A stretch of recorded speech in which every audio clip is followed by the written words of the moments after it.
If I told you that India's economy runs really well, would you believe me or would you laugh at me? I just thought about that. I was like, India's economy runs really well. And I almost laughed at myself, but then I really thought about it. India's economy actually runs really well. I like how India's economy runs really, really well. They have all this street, everybody's got a business, everybody's, from what I can see on the internet, I don't know if this is like that actually, but everybody's got their businesses and everybody's selling something, everybody's like doing something. It's very productive, I feel like. A lot of people actually watch YouTube in India. Really, a lot of people, they've got the most people in the economy, or they got the largest population, so I guess that makes sense. But India's economy runs really well. Everybody's working, everybody's doing something. And the only problem is that the price is just too low. Like India will run really well if they charge much more, if things were a little bit more expensive there. But they aren't. So that's why India's economy doesn't do the best numbers wise, but it runs really well. So this video, I'm supposed to be talking about why you need to buy things. And I just thought of it, this is a new theory, India method. India's economy runs super well because everybody's got a business, everybody's buying something, and all that other stuff. And like I said, the value of the dollar is basically of the price that someone, or I don't know, a price that we can agree on, that we label onto the value of a human or human value. So think of any India type of business, right? Like you always see the guys who sell juice on the street, right? And you see the guys on the internet who taste the drinks and they say, "Oh, it's got bugs in it," and all this other stuff, right? Think of the quality of that product as why the price is very low. The price is very low because the quality of the product. People who are new to the country might get sick to those things. So that's why the quality and the prices are always really low in India, because quality is kind of low, unfortunately. Even though there's a lot of people selling something, the quality is just very, very low. Same thing with products. Some products in China, the quality is just very low. It doesn't last long. That's why it's very cheap on Temu. But point of the video is why you need to spend money. And I bring up India because, like I said, anytime you look at India, people are spending money, even though it's little amounts to us. So, how does that work? If we want a stable economy, right? We need to spend money or buy things or put money in a certain place, right? Where can we do what are those things that help us out right there, that help out the economy? So the reason we need to buy things is, one, they always are gonna that purchase will always help the person that's working and providing that value.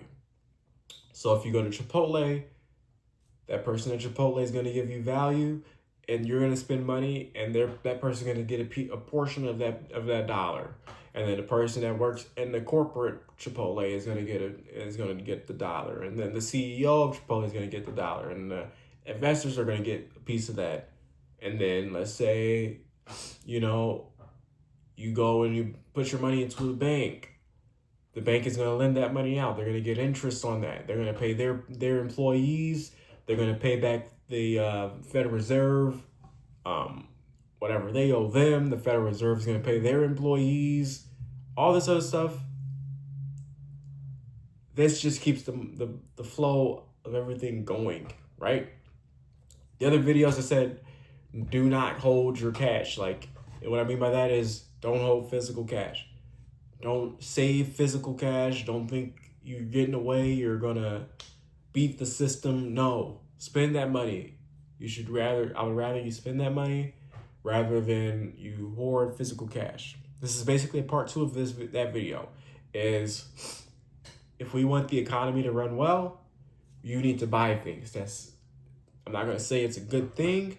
I'm just saying that's how it works. And if you want to be a good Samaritan, you think of yourself as a good Samaritan, There's no better Samaritan than the one that keeps the economy running, because the economy depicts who's going to be poor, who's going to be rich, who's going to be middle class, who's going to be wealthy, who's going to succeed, who's going to thrive, who's going to do poor in this system, in this economy.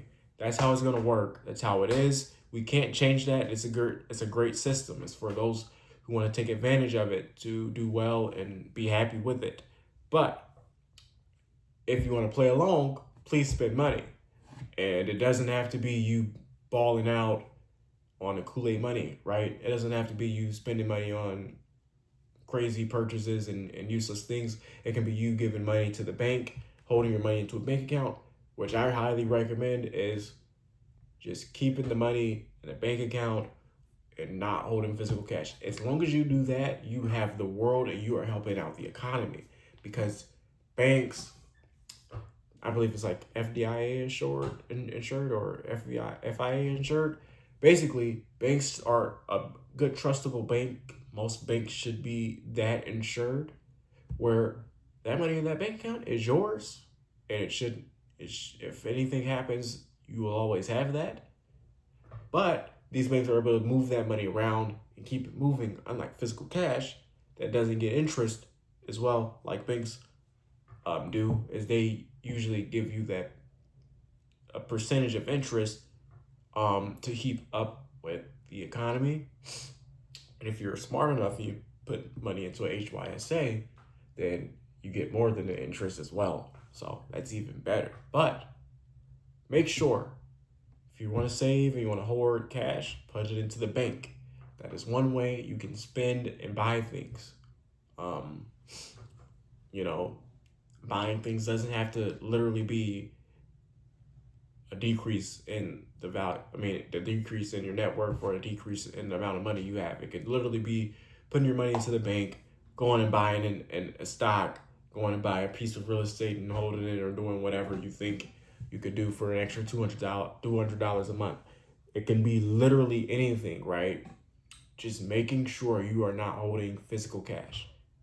And that is how the economy will run well. I feel like I've said the same thing in like 5 different patterns in 7 minutes and 31 seconds. But yeah, that's how we keep the economy running well. If you understood what I was saying, if you learned something in this video, let me know down below. I would love to converse, have constructive conversations and whatnot. But yeah, thank you for watching this video. Hope you have a great night or day, whatever time it is. But yeah, thank you for watching this video. Goodbye.